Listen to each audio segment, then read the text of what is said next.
8 years old, and I live in a humble little house on the outskirts of Cleveland, Ohio. I inherited it from my parents over a decade ago. For 3 months, my son David has been calling me every night, exactly at 9:15, to ask me if I'm alone. Yesterday, I decided to lie to him for the first time, and that lie saved my life. I want to tell my story as a warning to other parents. Parents who, like me, would never think their own children could become their greatest threat. Before I continue my story, I want to ask you a favor. Please like this video, subscribe to the channel, and comment where you're watching from. Your support is very important. Yesterday afternoon started like any other. I made my coffee. The same coffee I have every afternoon after coming back from the auto shop where I work part-time. At 58, heavy labor isn't for me anymore. But I still have good hands and knowledge that the young guys appreciate.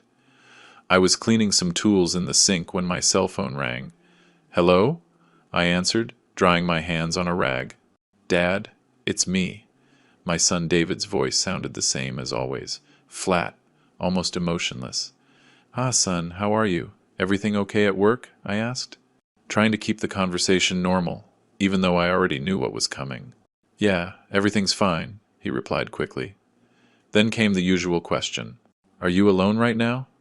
My heart sped up. For 3 months I had answered truthfully. "Yes, I'm alone." And every time, without fail, David would hang up immediately.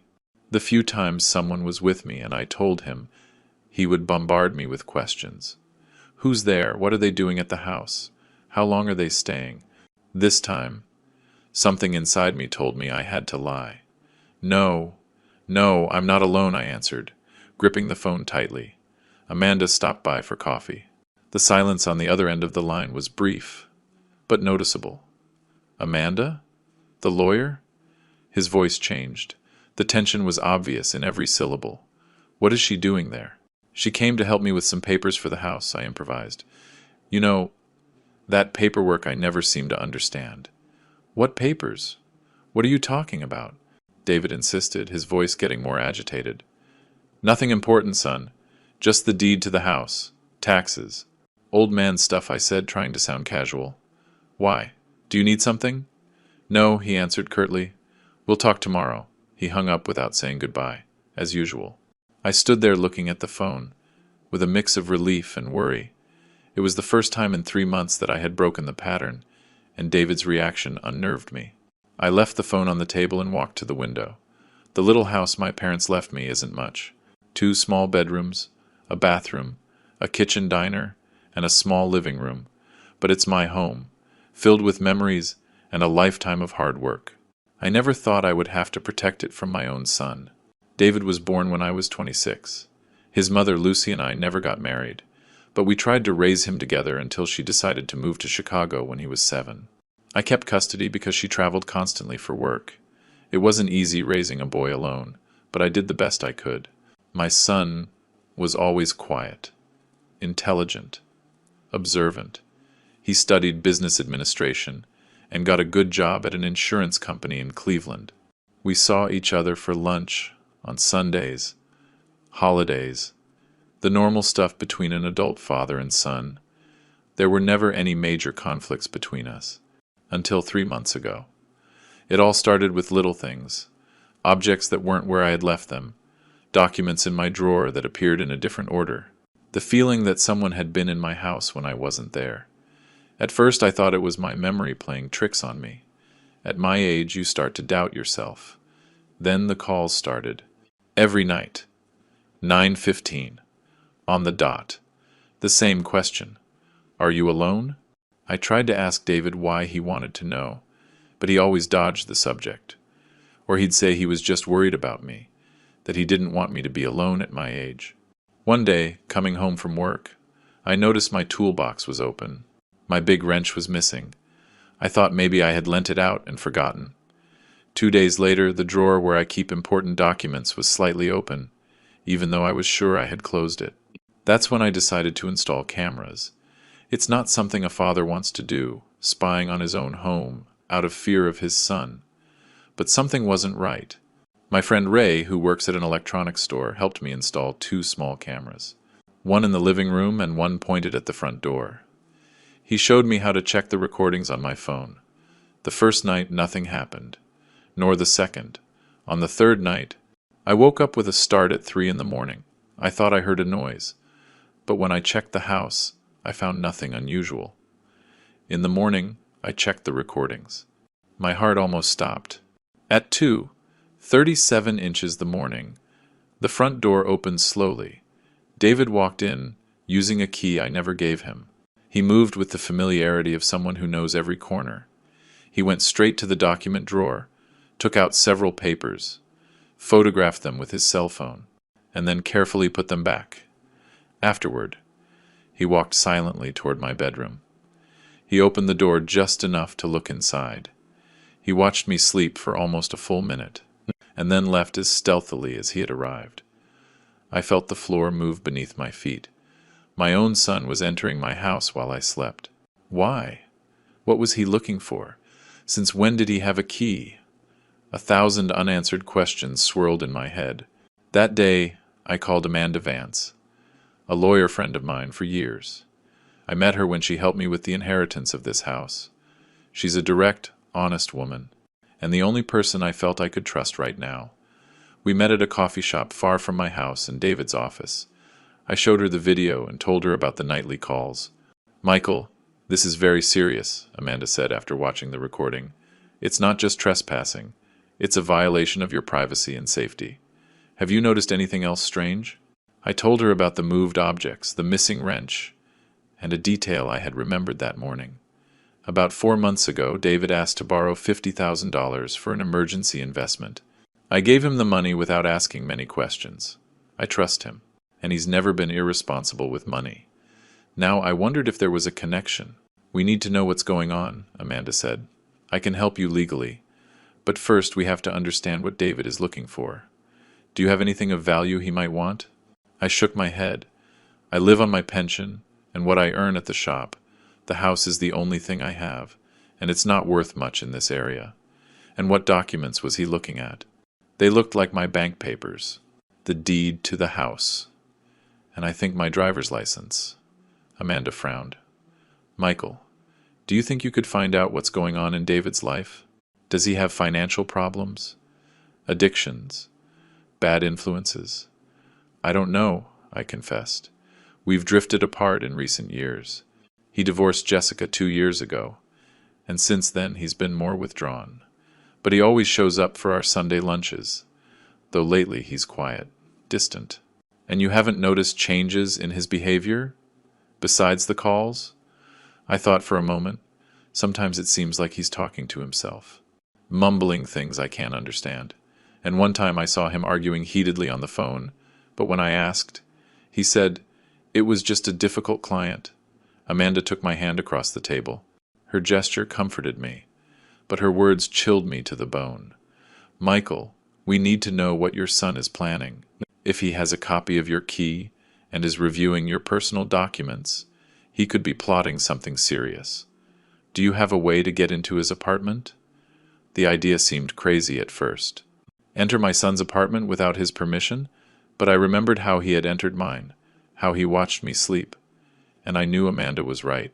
"I have an emergency key," I admitted. "He gave it to me when he moved in. Just in case." "Good," she nodded. "I think we should go today, while he's at work. We won't touch anything. We'll just try to understand what's happening." That afternoon, with a knot in my stomach, I found myself in front of the apartment building where David lives. Amanda was by my side. Her presence gave me the courage I lacked. We went up to the 3rd floor and, after making sure no one was watching, I opened the door with the emergency key. The apartment was impeccably tidy, as always. David inherited my sense of order. But something felt different. A strange energy filled the air. Amanda pointed to the desk in the corner of the living room. "Let's start there." We approached and, careful not to move anything, we examined the papers scattered on the surface. Overdue bills, bank statements showing an alarming negative balance, and collection letters from several financial agencies. "He's in debt up to his neck," Amanda murmured, reviewing the amounts. "Over $500,000. Did you know any of this?" I shook my head. feeling like I knew my own son less and less. We kept looking and found something that took my breath away, a power of attorney document, in David's name, giving him administrative rights over Michael Stafford's assets. My supposed signature was there, but I had never signed such a document. "It's fake," I said in a trembling voice. "I never signed this." "It's a crude forgery," Amanda confirmed after examining the paper. Any experienced notary would spot it. In the top desk drawer we found something even more disturbing, a small, unlabeled vial containing a clear liquid. Next to it, a printed sheet with instructions on sedative dosages and their effects on the elderly. "Michael," Amanda's voice sounded alarmed, "we have to get out of here and call the police." At that moment my phone vibrated. It was a text message from my neighbor, Helen Carter. "Mr. Stafford, sorry to bother you, but I went into your house because I smelled gas. I found something strange connected to your stove. I think you should come quickly. I felt the air leave my lungs." I showed the message to Amanda. "Let's go." "Now," she said, taking quick photos of the documents and the vial. "This is more serious than we thought." We hurried out of the apartment, with the terrible suspicion that my own son was planning something unthinkable. As we were going down the stairs, my phone rang. It was David. "Dad." His voice sounded strangely calm. "Where are you?" "I stopped by your house and didn't find you." Fear paralyzed me. It was barely 3 in the afternoon. David should have been at work, not looking for me at my house. "I'm with Amanda," I managed to say, clinging to the lie I had started the night before. "We're reviewing some legal matters." "Where?" he insisted. "I need to see you urgently." I looked at Amanda, who subtly shook her head. "We're at her office," I lied, "but we'll be a while. Why don't we meet later?" There was a long silence before he answered. "It doesn't matter. We'll talk tonight." He hung up, and I knew in that moment that something terrible was about to happen. The lie I had told the night before, assuring him I wasn't alone, had disrupted his plans. And now, as we raced toward my house, I wondered what exactly I had interrupted and what we would find when we arrived. The clock read 3:15 p.m.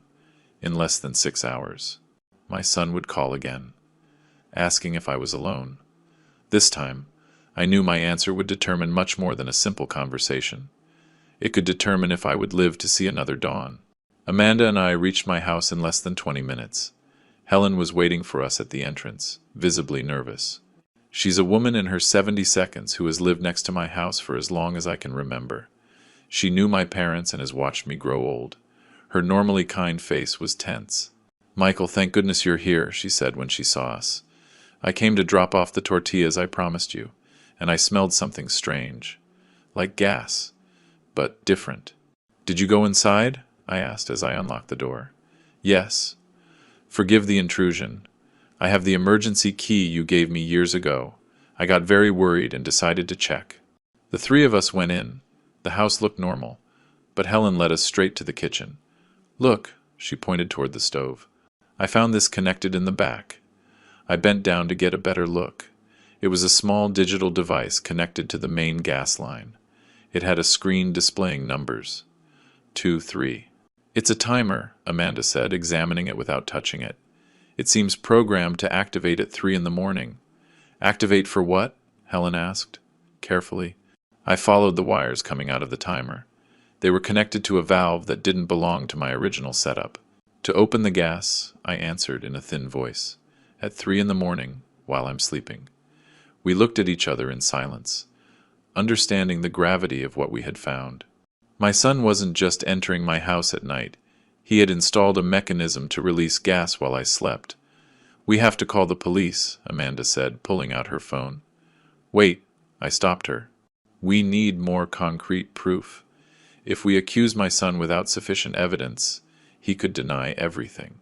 "What more proof do you want, Michael? This is attempted murder." "I know," I replied, feeling every word burn my throat. "But we need to understand the whole plan. Why is he doing this? I want to be sure before I destroy his life." Amanda looked at me with a mix of understanding and frustration. "So what do you propose?" "The vial we found in his apartment. We need to know what's in it." "Helen," who had listened to our conversation with growing horror, chimed in. I know someone who might be able to help. My nephew Theo is a forensic chemist at the state lab. If it's urgent, he might be able to analyze it discreetly. That would be perfect, Amanda said. But first, let's disconnect this thing and document everything. She took photos of the device from several angles while I, with trembling hands, carefully disconnected it. We put it in a plastic bag along with the tools David had used to install it. You can't stay here tonight, Amanda said. It's too dangerous. He can stay at my house, Helen offered. I have an extra room since my son moved to the States. I shook my head. I have to be here when David calls at 9:15. If I don't answer, or if I'm somewhere else, he'll suspect something is wrong. Then we'll stay with you, Amanda decided. You're not facing this alone, Michael. We spent the next hour meticulously searching the house for other devices. We didn't find anything, but the fear was already settled in. My own home had become a death trap. Let's go see your nephew right now, I told Helen, holding the bag with the vial we had brought from David's apartment. We need to know what this is before dark. The lab where Theodore Alvarez worked was about 40 minutes from my house. During the drive, Amanda called a friend of hers who works for the police, Captain Marcus Reed. She explained the situation without mentioning names. She asked him for advice on how to proceed. He says we need solid evidence, she informed me after hanging up. With what we have now, we could get a search warrant for David's apartment. But first, we must confirm what's in that vial. Theo met us at the back entrance of the lab. He's a young man, about 35, with thick glasses and a serious expression. He took us to his private office, where we explained the situation. This is very serious, Uncle Michael, he said after hearing our story. Even though we're not related, he's always called me that out of respect. I can analyze the contents right now, but I must warn you, if I find anything illegal, I'll have to report it officially. We understand, Amanda replied. We just want the truth. While Theo worked in his lab, I sat in a chair staring into space. How had it come to this? At what point did my son, the boy I raised with so much love, decide my life was worthless? Michael. Amanda's voice pulled me from my thoughts. Have you noticed any changes in David's behavior in recent months? Anything unusual, besides the calls? I tried to remember. He quit his job at the insurance company about 6 months ago. He said he found something better, but never specified what. Since then, his hours seem strange. Sometimes he doesn't answer my calls for days, and then shows up as if nothing happened. And he didn't mention financial problems? He didn't ask for more money after that $50,000? Not directly, I recalled. But 2 months ago, he asked me if I had thought about selling the house. He said he could get me a good price, that at my age I'd be better off in a smaller, easier-to-maintain apartment. I told him no, that I wanted to die in my parents' house. And how did he react? He got upset. He said I was stubborn, that I wasn't thinking about my future. It was our first big argument in years. Amanda took notes on her phone. Do you know if he has health insurance, life insurance, anything like that? The question seems strange. I guess so. He worked at an insurance company. It would be weird if he didn't have coverage himself. And you? Do you have any life insurance policy where he's the beneficiary? Before I could answer, Theo returned to the office. His expression was grim. I have the preliminary results, he said, taking off his latex gloves. It's a mix of barbiturates and a synthetic fentanyl derivative. In small doses, it causes drowsiness and confusion. In larger doses, respiratory depression and cardiac arrest. Is it detectable in an autopsy? Amanda asked. Not easily, especially if the death is attributed to another cause, like gas inhalation. They would need specific toxicology tests that aren't standard in every case. The pieces were starting to fit. A meticulous plan to eliminate me without raising suspicion. Michael, Amanda put her hand on my shoulder. I think David is trying to murder you for money.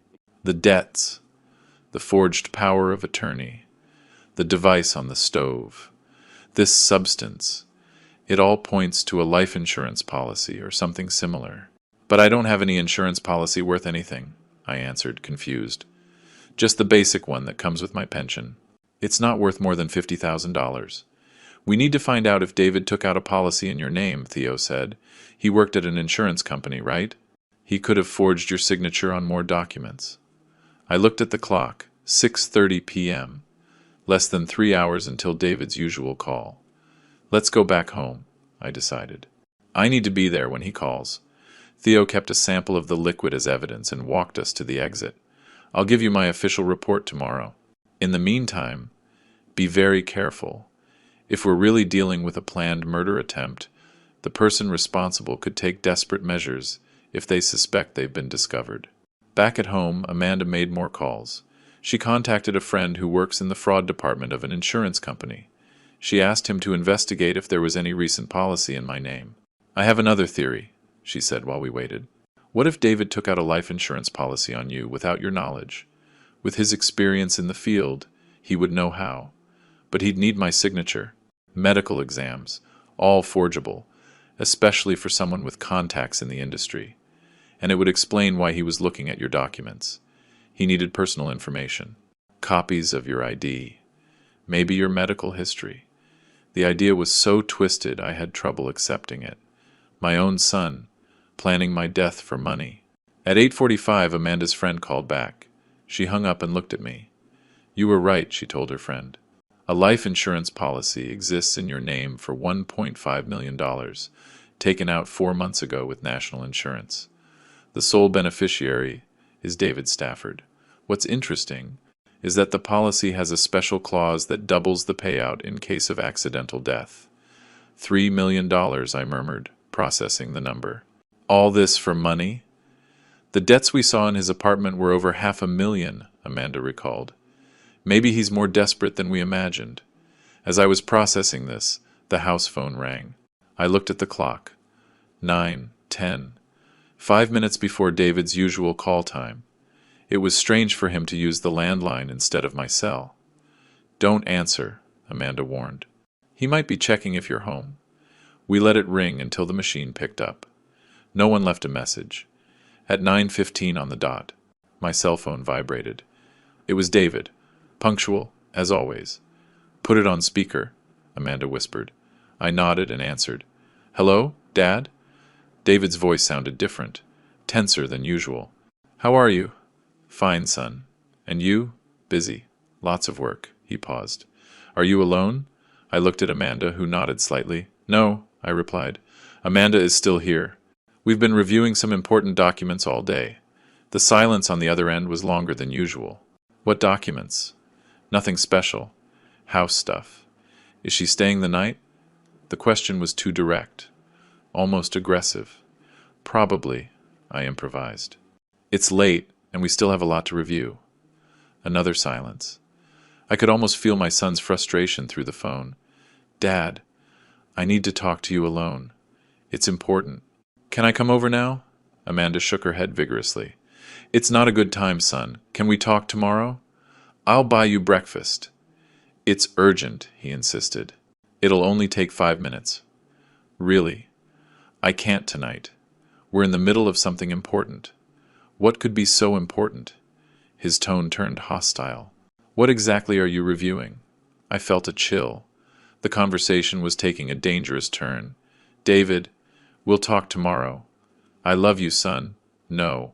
Wait. I hung up. Immediately, the phone rang again. I didn't answer. He's coming, Amanda said, standing up. I'm sure of it. Let's call the police. Now. Before I could answer, we heard a noise at the back door. Someone was trying to open it with a key. It's him, I whispered, terrified. Amanda grabbed her phone and dialed quickly. Marcus, we need help immediately, she said in a low voice. She gave him my address and hung up. The police are on their way, she informed me. But they'll be at least 10 minutes. The sound of the key turning in the lock paralyzed us. The back door opened slowly. Dad? Are you there? David's voice sounded strangely calm. I didn't answer. Amanda and I looked at each other, weighing our options. My house is small. Not many places to hide. I know you're here, David continued, walking into the kitchen. Your car is outside. I made a decision. I stood up and walked toward the kitchen. Amanda tried to stop me, but I signaled for her to stay back.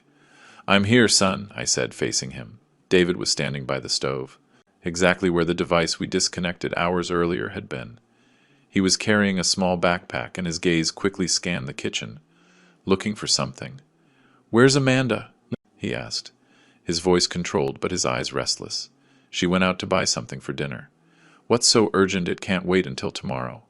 David put his backpack on the kitchen table. "I wanted to talk about the house. I've been thinking about what we discussed. About you selling it. I already told you, I don't want to sell." "It's what's best for you," he insisted. "This neighborhood isn't safe anymore for an older person living alone." "I'm not that old, David.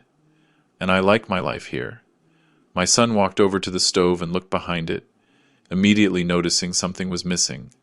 "Have you been moving things around here?" he asked, his tone now tighter. "What do you mean, the gas connection? It looks like someone tampered with it." "The repairman came yesterday," I lied. "There was a small leak." David stared at me, evaluating my answer. Then, without warning, he opened his backpack and took out a vial identical to the one we found in his apartment. "I brought you some vitamins," he said, placing the vial on the table. "For your blood pressure. You should take them tonight. Before bed." My heart was beating so hard I was afraid he could hear it. "Thanks. But I already took my medication. These are new, more effective." He opened the vial and took out 2 white pills. "Take them now. They'll help you sleep better. I'd rather wait until tomorrow. I want to check with my doctor first." David's expression changed. I saw something in his eyes I had never seen before, a calculating coldness I didn't recognize in my son. "I insist, Dad. It's for your own good." He walked toward me, holding out his hand with the pills. Just then, Amanda appeared in the kitchen doorway. "The police just arrived, Michael," she announced in a firm voice. David spun around, surprised. His hand instinctively closed over the pills. "Police? Why did you call the police?" he asked me, his voice trembling now. Before I could answer, 2 uniformed officers entered the kitchen. Behind them came Captain Marcus Reed, in plain clothes. "David Stafford?" Reed asked. My son nodded, visibly nervous. "We have some questions about a device found in this house. A vial of controlled substances, and an insurance policy taken out 4 months ago," the captain continued. "I suggest you come with us to the station." David looked at me, his eyes now filled with panic. For an instant, I saw the scared little boy I once comforted after a nightmare. Then, his expression changed again, hardening. "I don't know what you're talking about," he said. "I just came to visit my father, to bring him some vitamins." The captain pointed to the vial on the table. "Are those the vitamins? Do you mind if we have them analyzed?" In that moment, David seemed to collapse. His shoulders slumped, and all the tension in his face transformed into an expression of defeat. "He ordered me to do it," he murmured, so low I barely heard him. "He said it was the only way." "Who ordered you, son?" I asked, approaching cautiously. David looked up, his eyes strangely empty. "The man in the corner, the one who talks to me when no one else is around. He said if I didn't do it, he would come for me." A chill ran down my spine. There was no man in any corner. My son was talking about voices in his head. "David, how long have you been hearing this man?" the captain asked, his voice surprisingly gentle. "For a while. Months. Years, maybe." David put his hands to his head. He wanted me to make sure Dad was alone, that no one interfered. I looked at Amanda, whose eyes reflected the same painful understanding that mine surely did. This was beyond debt, beyond money. My son was sick, gravely ill. As the officers handcuffed David and read him his rights, I felt my world fall apart. The police confiscated the vitamin vial and checked my son's backpack, finding more devices similar to the one we had disconnected from the stove. "Mr. Stafford," Captain Reed said as they led David away, "we'll need your formal statement tomorrow, and I think you should consider requesting a psychiatric evaluation for your son." I nodded, unable to speak. I watched them put David in the patrol car. His lost gaze broke my heart. How had I not noticed he was suffering? How had I missed the signs? "It's not your fault, Michael," Amanda said, as if reading my thoughts. "Mental illness can be very hard to detect, even for those closest." When everyone left, I was left alone in my living room, Staring at the phone. David's 9:15 calls. His insistence on knowing if I was alone. His secret entries in the night. It all had a darker, sadder meaning now than I could have imagined. That night, for the first time in months, my phone didn't ring at 9:15. Instead of relief, I felt a deep emptiness. My son was in a cell, facing serious charges, and I had just discovered that the threat to my life didn't come from the son I thought I knew, but from an illness that had transformed him into someone I no longer recognized. Tomorrow, I would have to face interrogations, paperwork, lawyers, doctors. But tonight, I could only think about all the times David had asked me if I was alone. Maybe, deep down, he was the one who had always felt alone, trapped in a mind that was playing terrible tricks on him, and I, his father, had failed to see it. I didn't sleep that night. How could I? Knowing my son was in a cell, facing charges for trying to kill me? The dawn found me sitting in my living room, a cold cup of coffee in my hands, trying to understand how we had gotten to this point. At 7 in the morning, Amanda knocked on my door. She had dark circles under her eyes. She hadn't slept much either. "How are you, Michael?" she asked, though the answer was obvious. "Destroyed," I admitted. "I keep thinking I should have noticed. I should have seen the signs. Don't torture yourself. The important thing now is to get David help." She was right, of course. Amanda was always right. It's what I appreciate most about her, her ability to keep a clear head in a crisis. "I spoke with Marcus this morning," she continued, referring to Captain Reed. "David spent the night in the medical wing of the station. A psychiatrist evaluated him preliminarily. And? The doctor believes he is experiencing an acute psychotic episode. He mentioned paranoid schizophrenia as a preliminary diagnosis, but they'll need more evaluations." The word schizophrenia landed on my shoulders like a ton of bricks. I had heard of the illness, but always as something distant, something that happened to other people.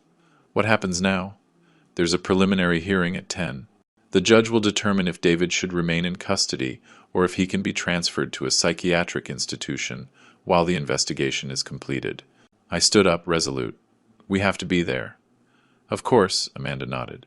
"But first, there's someone who wants to talk to you." Before I could ask who, the doorbell rang. Amanda opened the door, and in walked a woman I hadn't seen in years. Jessica Anderson, David's ex-wife. "Michael," she said, moving in for a brief hug. "I'm so sorry." Jessica and David were married for 5 years. They divorced 2 years ago, supposedly due to irreconcilable differences. I never got too involved. I thought it was their business. "Jessica, what are you doing here?" "Amanda called me last night. She told me what happened." She sat across from me, nervously twisting a handkerchief in her hands. "There are things you need to know about David, things I never told you." My heart sped up. What things? David started to change about 3 years ago, shortly before we separated. At first, it was small things. He'd forget important dates. He'd stare into space for minutes at a time. He'd talk in a low voice when he thought I couldn't hear him. "That doesn't sound so strange," I commented, though a knot was forming in my throat. Then it got worse. He started accusing me of conspiring against him. He'd say I was talking to his colleagues behind his back, that I moved his things to confuse him. One night I found him in the kitchen, in the dark, convinced someone had broken in to poison us. Every word was like a stab. How had he not told me any of this? "Why did you never tell me, Jessica?" She looked down. "He made me promise not to worry you. He said he could handle it, that it was just anxiety from work stress. He started seeing a psychiatrist, Dr. Robert Mercer. He seemed to be getting better with the medication." "Medication? What medication?" "Antipsychotics. I don't remember the exact name. When we separated, he was still taking them. He promised me he would continue his treatment. The pieces were starting to fit. The debts, the erratic behavior, the nightly calls." "Do you think he stopped taking his medication?" I asked. "It's the most likely. After the divorce, he lost his premium health insurance. The medications are expensive, and so is Dr. Mercer. Without coverage, maybe he decided he could manage on his own." Amanda, who had been listening silently, spoke up. "We need to talk to that doctor. Do you think he'd give us information on David's case?" "With a court order, definitely," Jessica replied. "But I can tell you something else. Toward the end of our marriage, David was obsessed with the idea that someone was watching him. Specifically through you, Michael." "Through me?" I asked, confused. "He believed they. He never specified who they were. Had installed devices in your house to spy on him. That they used your phone to listen to his conversations. Even when he wasn't with you. That's why he started avoiding visiting you. And now he was calling me every night to verify I was alone," I murmured, understanding the twisted logic. "He wanted to make sure no one else was listening. It's typical of paranoid delusions," Jessica explained. "They build complex logical systems based on false premises. How do you know so much about this?" "My sister is a clinical psychologist. After David's symptoms started, I read everything I could on the subject. The clock read 8:30. We had to get ready for the hearing. "Jessica, thank you for coming," I said, standing up. "Would you come with us to the courthouse? Your testimony could be crucial." She nodded without hesitation. "Of course. Even though our marriage ended, I never stopped caring about him." While Amanda made a few more calls, I showered and put on my best shirt. I didn't know exactly what to expect from the hearing, but I wanted to be presentable. For David, for my son. We arrived at the courthouse at 9:45. The building was imposing, cold, as places where people's fates are decided usually are. Amanda guided us through hallways and offices to the correct courtroom. Captain Reed was waiting for us at the entrance. Beside him was a middle-aged man, with a salt and pepper beard and a calm expression. "Michael, this is Dr. Robert Mercer," Reed introduced us. "The psychiatrist who was treating David. He agreed to come as an expert witness." I shook his hand, grateful. "Thank you for being here, doctor. It's my duty," he replied in a grave voice. "David has been my patient for 3 years. I deeply regret that I couldn't prevent this." "When was the last time you saw him?" Amanda asked. "About 6 months ago. He stopped coming to his appointments and didn't answer my calls." It's common for patients with his condition to abandon treatment when they start to feel better, or when the symptoms tell them they can't trust their doctor. "What can we expect today?" I asked anxiously. "I've reviewed the preliminary evaluation report," Dr. Mercer explained. "I agree with the provisional diagnosis. David is experiencing a severe psychotic break, with structured paranoid delusions and possibly auditory hallucinations. My recommendation will be for him to receive intensive psychiatric treatment instead of incarceration." "And will the judge accept that recommendation?" Jessica inquired. "It depends on several factors," Reed interjected. "The severity of the attempt, the evidence of premeditation, the risk to society. But the doctor's testimony will carry a lot of weight, especially if you, Mr. Stafford, do not press formal charges." "Not press charges?" The idea surprised me. "But he tried to." "Kill you, yes," Amanda completed softly. "But if it's determined he acted during a psychotic episode, without full awareness of his actions, the priority should be his treatment, not his punishment." Before I could answer, a bailiff announced the hearing would begin in 10 minutes. We entered the courtroom and took seats in the front row. The atmosphere was tense, suffocating. The side door opened, and 2 officers escorted David in. My heart sank when I saw him. He was wearing a gray detainee uniform, his hands cuffed in front of him. His gaze nervously scanned the room, without focusing on anything or anyone. When he finally saw me, his expression changed for an instant, but I couldn't tell if it was fear, shame, or something else. The hearing began with the formal reading of the charges: attempted premeditated murder, forgery of documents, insurance fraud. Every word was like a dagger. I couldn't reconcile that list of crimes with the son I had raised. The prosecutor presented the evidence: the device from the stove, the vial with the toxic substance, the photos from David's apartment with the forged documents, the forensic chemist's report. It was all overwhelming, irrefutable. Then it was the witness's turn. First, Theo testified, explaining the nature of the substance found and its lethal effects. Then it was Amanda, detailing how we uncovered the plan. When they called me to the stand, I felt like my legs could barely hold me. I swore to tell the truth. And then I recounted the story from the beginning, the nightly calls, the moved objects, the recordings of David entering my house, the discovery of the life insurance policy. "Mr. Stafford," the judge asked, a man with a stern face but kind eyes, "do you wish to press formal charges against your son?" I looked at David, sitting next to his public defender. He seemed absent, as if his mind was somewhere else, fighting battles invisible to all of us. "No, Your Honor," I answered firmly. "My son is sick. He needs treatment, not a cell." David looked up for the first time, his eyes meeting mine.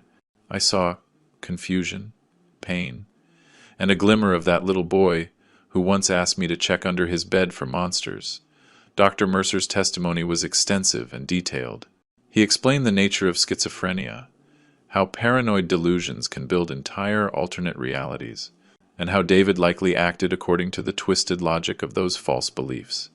"In my professional opinion," he concluded, "David Stafford was not fully aware of the criminal nature of his actions. His illness clouded his judgment, replacing reality with a scenario of imaginary threats that to him were absolutely real." While the doctor was speaking, the back door of the courtroom opened silently. A man in his 50s, wearing a formal suit, entered and took a seat in the last row. He looked vaguely familiar, but I couldn't place him. After Dr. Mercer's testimony, David's public defender formally requested that his client be declared not guilty by reason of insanity, and that he be ordered transferred to a psychiatric hospital for evaluation and treatment. The prosecutor did not object, but asked for strict precautionary measures, considering the severity of the attempt. The judge heard both sides and then announced a 20-minute recess to deliberate. As everyone began to stand up, the man who had entered late approached us. "Mr. Stafford," he said, extending his hand. "I'm Bruce Patterson, David's former boss at National Insurance." Now I remembered him. I had seen him a couple of times at company events. "Mr. Patterson, what are you doing here?" "I heard about what happened from a contact on the force. I came to deliver something that might be relevant to the case." He took a folder from his briefcase. "These are the human resources reports on David's behavior during his last months at the company." Amanda took the folder and quickly scanned it. "This shows a clear pattern of deterioration." "Exactly," Patterson confirmed. "David was an exemplary employee until about a year ago. Then he started showing up late, acting paranoid with his colleagues, accusing other departments of sabotaging his projects. The breaking point was when we discovered he had tried to issue fraudulent policies in the names of several clients." "Is that why he was fired?" I asked. "Technically, he resigned before the internal investigation concluded. We decided not to press charges, out of consideration for his obvious mental state. We recommended he seek professional help." He looked down, embarrassed. "Maybe we should have been firmer. Contacted his family." "Don't blame yourself," Dr. Mercer intervened. "Mental illnesses are complex. Without the patient's consent, there are limits to what employers can do." The bailiff announced that the judge was ready to deliver his ruling. We returned to our seats, now with Bruce Patterson beside us. The judge entered, and we all rose. His face revealed nothing. Having heard the testimonies and examined the evidence presented, this court rules as follows. First, there is sufficient evidence to establish that the defendant, David Stafford, planned and began to execute actions that, if completed, would have resulted in the death of Michael Stafford. He paused, and the silence in the room was absolute. However, there is also compelling medical evidence that the defendant suffers from a severe mental disorder that significantly affected his ability to understand the criminality of his acts. Therefore, the defendant is declared not guilty by reason of insanity. A murmur went through the room. The judge continued. "The defendant is ordered to be immediately transferred to the state psychiatric hospital for comprehensive evaluation and treatment for an initial period of 3 years, subject to periodic reviews of his progress. During this time, he is prohibited from any contact with the victim without medical supervision and judicial authorization." I looked at David, waiting to see some reaction. But his face remained impassive, as if the sentence was about someone else. The judge banged his gavel, concluding the hearing. The officers approached David to take him away. "Can I talk to him?" I asked the public defender. "I'm sorry, Mr. Stafford. He will be transferred immediately to the hospital. Maybe in a few weeks, when he's more stabilized." I watched them take my son away, handcuffed, guarded like a criminal, but a victim of his own sick mind. I wanted to run to him, hug him, tell him everything would be okay, that we would help him heal, but I remained motionless, paralyzed by the mix of relief, pain, and guilt that overwhelmed me. Outside the courthouse, the sun shone with cruel indifference. Life went on. The world kept spinning, oblivious to how my reality had shattered in less than 24 hours. "You did the right thing, Michael," Amanda said, squeezing my hand. "David will get the help he needs. And after? What happens when he gets out? How can I ever trust him again? How can he forgive me for not seeing that he was suffering?" Dr. Mercer, who was with us, spoke up. "Schizophrenia is treatable, Mr. Stafford. With proper medication and therapy, many patients manage to lead functional lives. It won't be an easy road, but there is hope." "I'd like to visit the hospital," I said. "See where he'll be. Meet the doctors who will treat him." "I can arrange that," the doctor offered.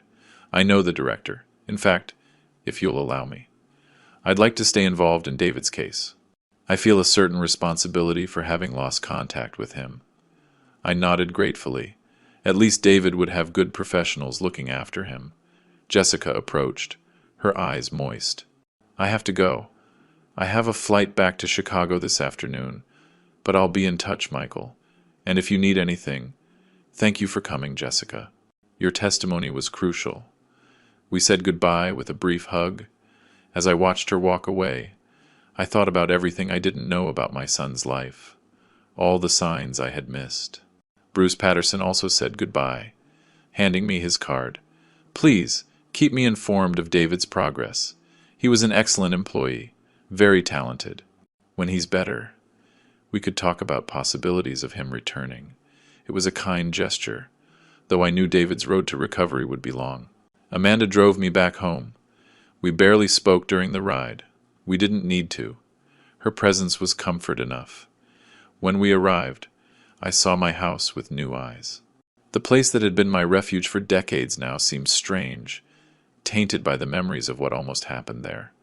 "Do you want me to stay with you tonight?" Amanda offered. "No, I'll be fine. I need to be alone for a bit. Process all this." She looked at me with concern. "Are you sure? It's been a very intense day." "I'm sure. I'll call you tomorrow, I promise." When she left, I slowly walked through each room, trying to reconnect with my home. In the kitchen, where the lethal device had been, I stopped. The clock read 9:13 p.m. For an instant, I expected the phone to ring at 9:15, as it had every night for the past 3 months. But it didn't ring, and I knew it wouldn't ring for a long time. I poured myself a glass of water and sat in my favorite armchair. On the coffee table was the photo of David when he was 10, smiling with crooked teeth, proudly holding his first math award. He was the bright boy I had raised alone, the promising young man in whom I had placed so many hopes. Now that boy was locked in a psychiatric hospital, fighting demons I couldn't even imagine. And even though he had tried to kill me, I couldn't help but think that, somehow, I had failed him too. 6 months have passed since David was admitted to the state psychiatric hospital. 6 months of weekly visits, of progress and setbacks, of hope and despair. The first time they allowed me to see him was 3 weeks after the hearing. He had lost weight, and the medication kept him in an almost lethargic state. He barely recognized me when I entered the visiting room. His eyes, once bright and intelligent, seemed dull, looking through me as if I were transparent. "Hi, son," I said, sitting across from him. A nurse stayed in the corner of the room, watchful but discreet. David blinked slowly. "Dad?" he murmured. It wasn't a question or a greeting, just a mechanical acknowledgement of my presence. "How are you feeling? Are they treating you well?" He shrugged, his hands, always restless. now rested motionless on the table. "The medicine makes me feel weird," he finally said, "like I'm watching everything from far away. Doctor, Mercer says it's temporary. Your body is adjusting." I mentioned Dr. Mercer because, just as he promised, he had stayed involved in David's case. He visited the hospital twice a week and kept me informed of his progress. David nodded, distracted. Then, without warning, he asked, "Why am I here?" The question left me cold. You don't remember?" "I remember fragments, things that don't make sense." He frowned, struggling to connect scattered pieces in his mind. "I remember calling you every night. I remember coming into your house when you were sleeping. But I don't understand why. You were sick, son. You still are. But you're getting better. What happened to me?" His eyes focused on me for the first time, searching for answers. How could I explain that he had tried to murder me?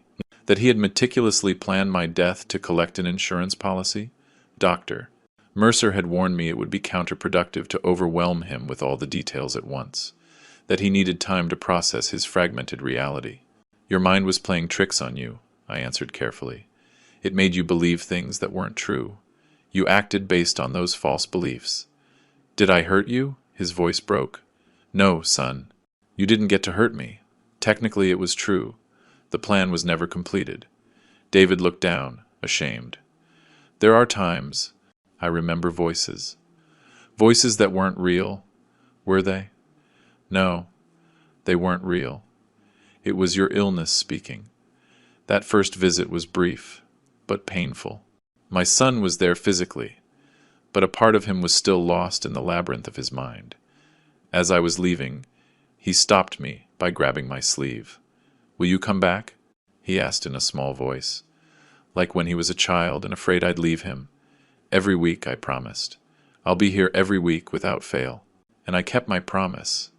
Sometimes the visits were disheartening.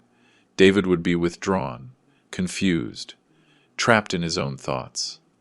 Other times, I'd see glimpses of the son I knew. He'd ask coherent questions about my work. He'd recall anecdotes from his childhood. He'd even smile occasionally. Dr. Mercer adjusted his medications several times, searching for the balance between controlling the symptoms and allowing him to maintain some clarity. He explained that treating schizophrenia is a process of trial and error, that every patient responds differently. Meanwhile, I tried to rebuild my life. Amanda helped me install a new security system at home, not because I was afraid of David, but because I needed to regain the sense of safety I had lost. I went back to work at the shop. Though my colleagues noticed I was quieter, more introspective, Helen became my daily support. She brought me food, insisted we have dinner together at least 3 times a week, and never mentioned what happened unless I brought it up. Today is an important day. After 6 months, David will have his first formal evaluation before the judge. The doctors will present their progress report, and it will be decided if he continues on the same regimen or if the conditions of his hospitalization will be modified. I arrive at the courthouse early. It's the same one where the initial hearing was held, but today it feels different, less intimidating, maybe because I know what to expect, or maybe because I now better understand what's at stake. Amanda is waiting for me at the entrance. She has been my rock through this entire process, not just as a lawyer, but as a friend. "Good morning, Michael," she greets me with a brief hug. "How are you feeling?" "Nervous," I admit. "Have you seen the medical report?" "Yes. They sent it to me yesterday. It's quite positive. David has responded well to the treatment, although the doctors recommend he remain hospitalized for at least another year." "Another year?" The news disheartens me a little. Part of me was hoping he could come home soon, though another part knows it's too early.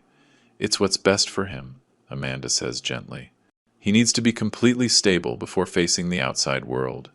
We enter the courthouse together.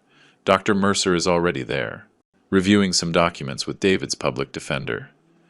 "Mr. Stafford," the doctor greets me. "Ready for today?" "As ready as I can be." "How is David this morning?" "Relatively well. He understands the importance of this hearing. We've slightly reduced his medication so he can be more present, but he might still seem a bit disoriented. Can I see him before it all starts? The doctor checks his watch. We have a few minutes. He's in a waiting room with an orderly. Let me see if I can arrange it. While we wait, I see Jessica walk in. She came from Chicago for the hearing. We greet each other with a sincere hug, despite her divorce from David. She has kept in regular contact with me and has visited my son in the hospital several times. How do you see him? She asks me. Every week he's a little better, more connected to reality. Last month we even played chess, like when he was a teenager. Jessica smiles, nostalgically. He was unbeatable at that game. Did he beat you? 3 games in a row, I reply. And for a moment we both smile, remembering the David of before. Doctor. Mercer returns and signals for me to follow him. He leads me down a side hallway to a small room where David is waiting, accompanied by a kind-looking orderly. My son looks better than he did 6 months ago. He's regained some weight. His posture is more upright. And his eyes, though still somewhat dulled by the medication, recognize me immediately. "Dad!" he says, standing up to hug me. I hug him tightly, feeling his body, frail but stronger than the last time we met.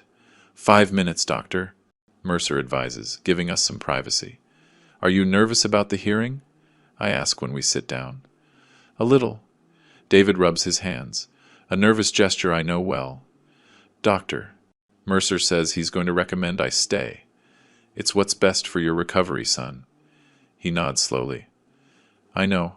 I'm not ready to leave. I still hear voices sometimes. Not as loud as before. But they're there. His honesty moves me. It's enormous progress for him to recognize his symptoms for what they are, not as realities. With time and the right treatment, those voices will fade, I assure him. Although, in reality, I'm just repeating what Dr. Mercer told me. I have no certainties, only hope. Dad, David says, lowering his voice, there's something I need to ask you, something that's been bothering me. Tell me, did I really try to kill you? His eyes fill with tears. The moment I've been dreading has arrived. For 6 months we've avoided talking directly about what happened, focusing on his recovery, not his crime. Yes, I answer softly. There's no point in lying to him. But it wasn't you. It was your illness, acting through you. David closes his eyes, the tears now streaming freely down his cheeks. I remember it. Not all of it, but enough. I remember the device on the stove. I remember the calls, to check if you were alone. It all seemed so logical then. Why, son? What were the voices telling you? He takes a deep breath before answering. That you were in danger, that they were watching you through other people, that the only way to save you was to make it look like an accident, so they would lose interest in you. The twisted logic of psychosis. For David, in his sick mind, he wasn't committing a murder. He was performing a rescue. And the life insurance? I ask, needing to understand all the pieces. That was to escape afterward. The voices said they would come for me once I had saved you. I needed money to disappear, to go far away where they couldn't find me. He wipes his tears with his sleeve. It all sounds so absurd now, so sick. That's part of the recovery process. Recognizing the irrationality of those thoughts. I say, again repeating Dr. Mercer's words. The orderly informs us it's time to go to the courtroom. We stand up, and before we leave, David grabs my arm. Will you ever forgive me? He asks in a trembling voice. I've already forgiven you, son. Now, you need to forgive yourself. The hearing is shorter and less dramatic than the last one. The judge, the same stern man with kind eyes, listens to the medical reports. Doctor. Mercer explains the confirmed diagnosis in detail. Paranoid schizophrenia, now in treatment, with a positive response to medication. David sits next to his lawyer, answering clearly when asked direct questions. He acknowledges his illness, understands the need to continue treatment, and expresses remorse for his actions, though he clarifies that he acted under the influence of delusions he believed were real at the time. When it's my turn to speak, I express my unconditional support for the medical recommendations. I ask that the possibility of supervised leave be considered in the future, so David can begin to gradually reintegrate into normal life. The judge listens to all parties and then issues his decision. David will remain hospitalized for an additional period of 12 months, with quarterly evaluations. A more flexible visitation schedule is authorized, and the possibility of supervised outings after the 9th month, provided the doctors deem it appropriate. It's a sensible, balanced ruling. It's not what I expected 6 months ago when this all began, but it's what's best for David now. After the hearing, we're allowed a few more minutes with him before they take him back to the hospital. Jessica approaches timidly. "Hi, David," she says. "You look good." My son looks at her with a mix of surprise and gratitude. "Jessica, I didn't expect to see you here. I wanted to know how you were. I'm glad to see you're better." Their exchange is brief but significant. There are past wounds that may never fully heal, but at least there's no resentment between them. When it's time to say goodbye, David hugs me tightly. "Thank you for not giving up on me," he whispers. "I never would," I answer, my voice thick. "I'm your father. I will always be here for you." I watch him walk away with the orderly, walking taller, more present than 6 months ago. There's a long road ahead, but we've taken the first steps. Amanda, Jessica, and I leave the courthouse together. The afternoon sun bathes the city, reminding me that life goes on, despite everything. "Want to go for coffee?" Jessica suggests. "I have a couple of hours before my flight." I accept the invitation. As we walk to a nearby coffee shop, Amanda asks about my plans for the house. "Have you thought about selling it? After everything that happened?" I shake my head. "It's my home. I'm not going to let what happened take that away from me, too." I pause. "Besides, I want David to have a place to come back to when he's ready." "You're a good father, Michael," Jessica says. "You always have been." Her words comfort me, though I can't help but wonder if a good father would have noticed the signs sooner.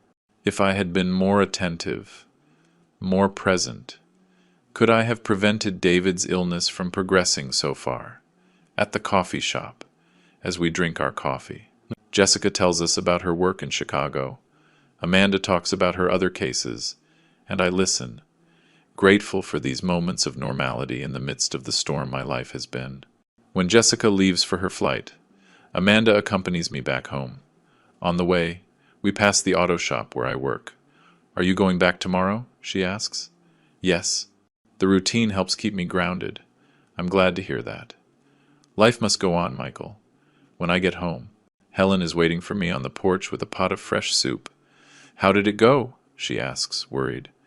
"Good. David will stay in treatment for another year, but he's getting better." "Thank God," she crosses herself. "I've been praying every night. I thank her for the soup and her constant support. When she leaves, I enter my house. I no longer feel that fear, that sense of it being a dangerous place.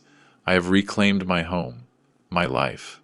It's 9:15 p.m., the time of the call that will never come again. Out of habit, I look at my phone, even though I know it will remain silent. But this time, I'm the one who dials a number, the one for the state psychiatric hospital.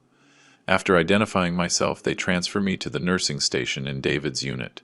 "I just wanted to know how my son is doing after the hearing," I explain to the nurse who answers. "He's calm, Mr. Stafford. He ate his dinner and is reading in his room now." "Would you like to leave him a message for tomorrow?" "Yes, please. Tell him I'll call on Friday to confirm my visit for the weekend. And," I hesitate for a moment, "tell him I'm proud of his progress." When I hang up, I look at the photo of David still on the coffee table, the 10-year-old boy with his math award. Next to it, I place a new one, David and me, playing chess at the hospital just a few weeks ago. His smile is shy, but real, the first genuine smile in a long time. That night, as I get ready for bed, I reflect on how extraordinary a father's love is, how it withstands the worst storms, the hardest hits, how it persists even when all seems lost.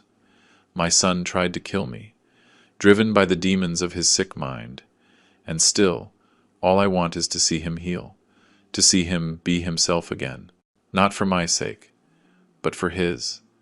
When I lie down, I don't check the locks. I don't check under the bed.